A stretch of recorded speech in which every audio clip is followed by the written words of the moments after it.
Drama serial Mahnoor की अगली किस्में हम देखेंगे कि महानूर ने ज़ैन का घर छोड़ने का फैसला कर लिया होता है। यहाँ तक कि वो जाने की तैयारी कर रही होती है। ज़ैन फूलों का गुलदस्ता लेकर उसके घर आता है, मगर महानूर को यूं जाता देखकर वो बहुत परेशान हो जाता है। वहीं रोहान, जो कि ज़ैन का भतीजा होता है, महानूर के जाने की वजह से बहुत ज़्यादा उदास होता है और महानूर को रोकने की कोशिश करता है, जिस पर महानूर उसे समझाते हुए कहती है कि ज़िंदगी में हम बहुत से ऐसे लोगों से मिलते हैं, मगर ज़रूरी तो नहीं जिसे हम पसंद करें वो हमारे साथ भी रहे। वहीं ज़ैन अपने दोस्त से साफ साफ कहता है कि अब मैं किसी से कुछ नहीं छुपाऊंगा, जो दिल में होगा वही ज़ुबान पर होगा।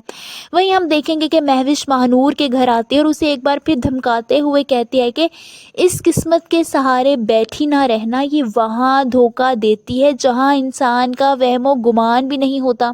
वो महानूर को काफ़ी ज़्यादा बातें सुनाने लगती है। पहले तो महानूर खुद पर काबू करती है और बोलने से बाज रहती है, मगर जल्द ही वो खुद पर से काबू खो देती है और आगे से महविश को भी साफ साफ जवाब देते हुए कहती है कि जिस इंसान की फितरत में धोखा और फरेब हो ना महविश, उसे किस्मत भी धोखा लगती है और कुदरत भी।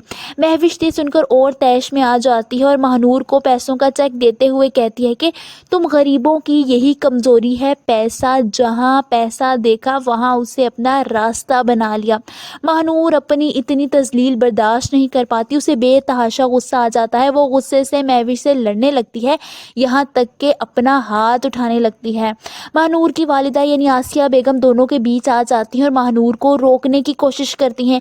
महानूर गुस्से से महविश से कहती है कि बस अब एक और लफ्ज़ भी मत बोलना, जिस पर महविश आगे से उसे कहती है कि मुझसे मत उलझो महानूर, वरना बहुत ज़्यादा पछताओगी।